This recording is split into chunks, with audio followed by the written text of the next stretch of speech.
I'm here with Ann Glover, who is the creator of these works. Ann, tell us just a little bit about yourself, like where you're from. And My name is Ann Glover, and I'm from Roanoke, Virginia, and I've been making art for a long time.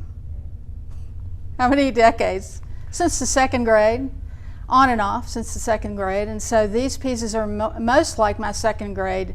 If I had had a shop in the second grade, I would have made stuff more like this, I guess. That's neat. Instead, you say you had a basement?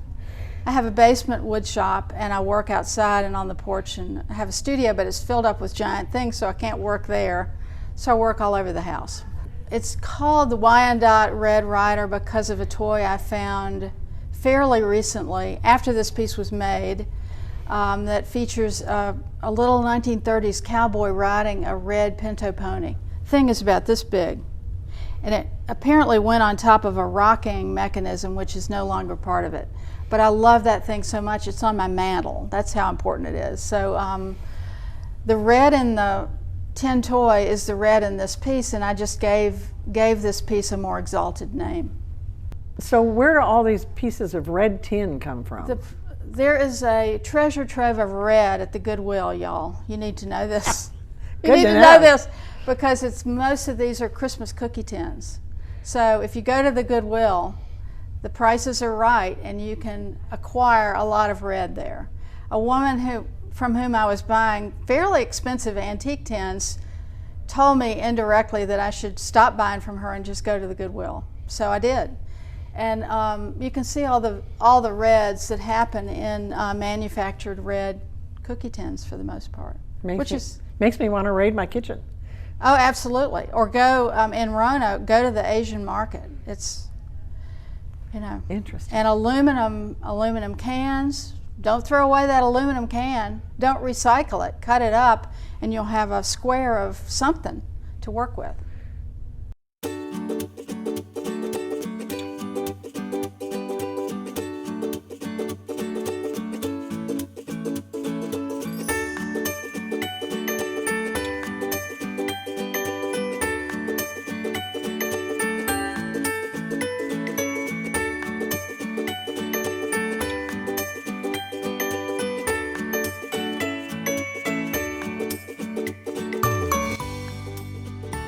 So tell me about this red bird icon. We've facetiously referred to it as the pineapple when we were arranging things. Oh, yeah, because right. of the top. But it's just got the most wonderful melange of materials.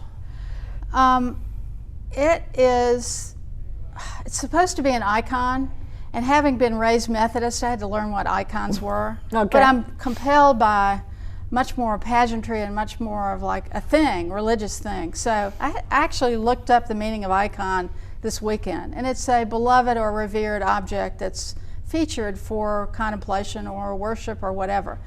So having lived in Los Angeles for 10 years, you can't live in LA without seeing a lot of loteria cards, which is a Mexican bingo game.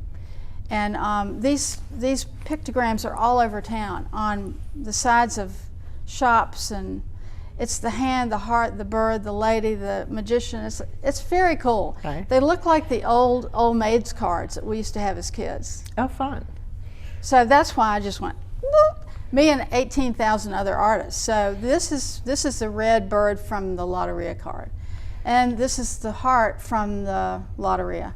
So I got all involved in making these stencils to try to make my own fabric. So this is Richard Nixon fabric. You cannot buy this anywhere. These are a lot of things from there's a tiger, there's JFK. It's just good grief, there's LBJ. Where did that come from? But these are stencils made with manila folders and an X-Acto knife, and you cut out the shape, and you got to be careful, and then you spray it, and you get this really neat thing. So why not? So why not? So it can be more and more your own thing.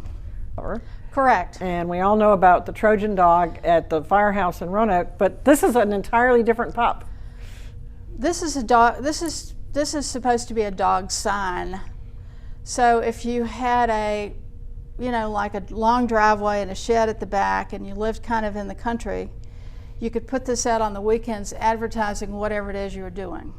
Okay. I've always been fascinated by the the crosswalk policemen who do Right. like, what are they doing? They're doing like this. Right. It's supposed to be like that.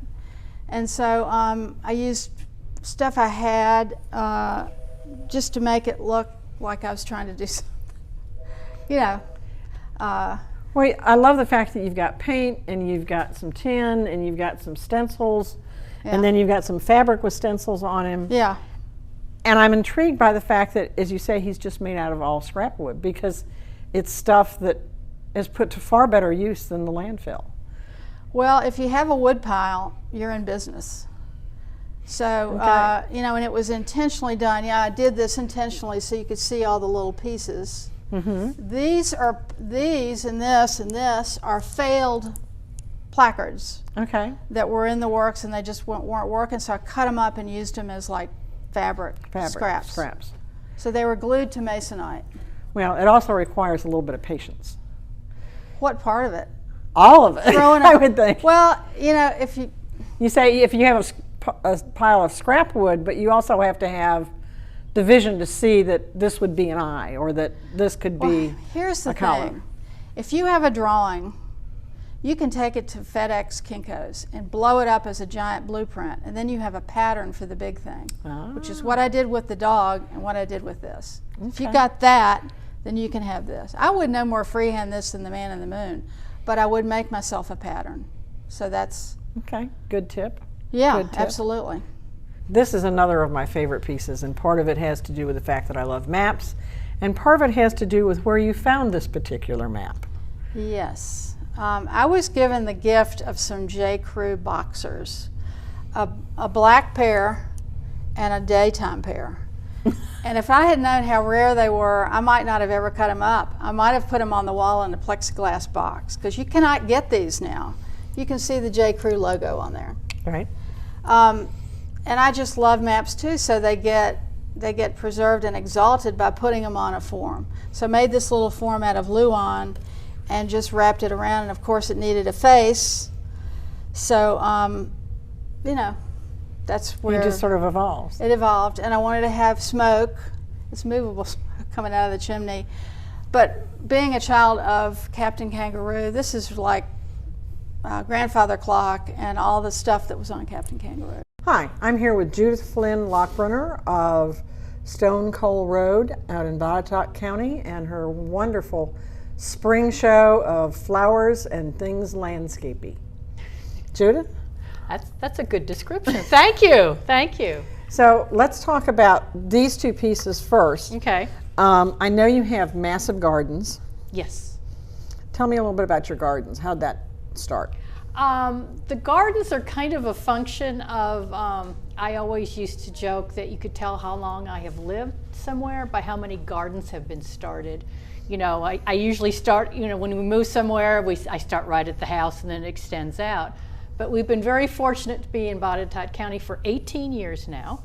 So the gardens have gotten quite extensive, which has been kind of interesting, because this is the first time I've been around long enough to actually see them mature and Wow. change. And So are these are then a product, these two pieces are part of the result of gardens? or doing gardens? always. I mean, it's always a matter of taking what you see and then deciding how to put it on the canvas or on the paper.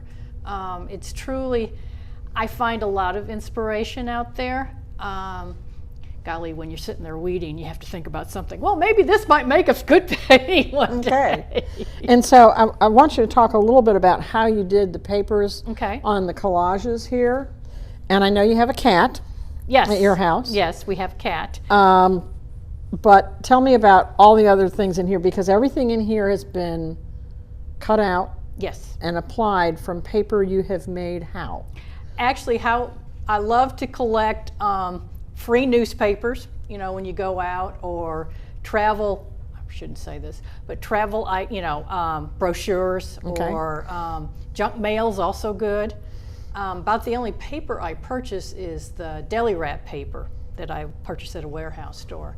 But the rest of it's pretty much found, and it's just it gives a nice background for when I start stamping and painting and rolling color on. Onto the onto board the papers. or onto the papers? Onto the papers. I have a huge basket and I have a stack full of it, of papers, and when I'm looking for a certain color, I just root through that basket and lay them out and decide whether, you know, this is going to work with that, or maybe I need to pull a different color out. And I think the fact that I'm just using the papers as my palette, I pull different combinations out, and I think that gives a certain extra excitement to the collage because it's so unexpected. They really are just wonderfully unusual and unique. You know, they're just totally unscripted. You know, it's not like you set your, you know, when you do a painting, you set your, you know, your paint on your palette, but these are just, sometimes the combinations really surprise me, and that's what really kind of gets you excited. This piece is called July Becomes August in the Meadow. Yes. So obviously you are a great observer of time changes and the surrounding landscape. So tell me a little bit about this one. Okay, this is probably well, this is one of my new favorite places.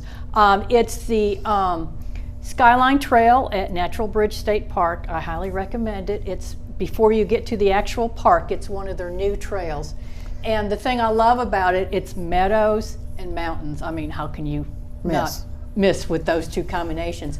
They cut paths through the meadows, and so they have wildflowers all season long. So as you go there at different times, there's different things in bloom. So I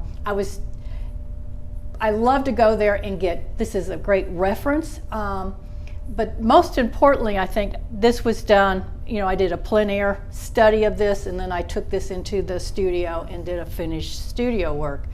But what that does is that I've gotten very familiar with this place. I understand, you know, I've looked at how the mountains are arranged and how the colors change. So it's a complete experience before I take it into the studio to finish painting. And I think that's what makes it exciting. I think plein air makes you helps your painting tremendously because it's all about observation. So that's really what I was trying to do here, was capture the moment. Where is it?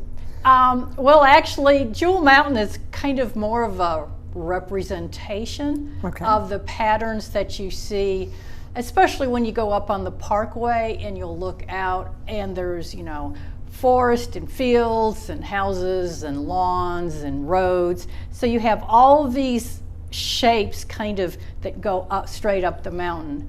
And so you notice the skies are very small because the sky isn't what I was focused on. It was just all the different variety of, it's almost like the quilt, you know, the quilt of the mountainside. And I was trying to do that and represent it much more loosely, much more abstractly. Abstractly, if that's a word. That's a word. It's a word, okay. You know, just kind of doing, like, there's some little square shapes. Are those houses? Probably, maybe, you know, but just trying to get the colors so that you kind of move up the mountain and end up at the top. So that was my intent.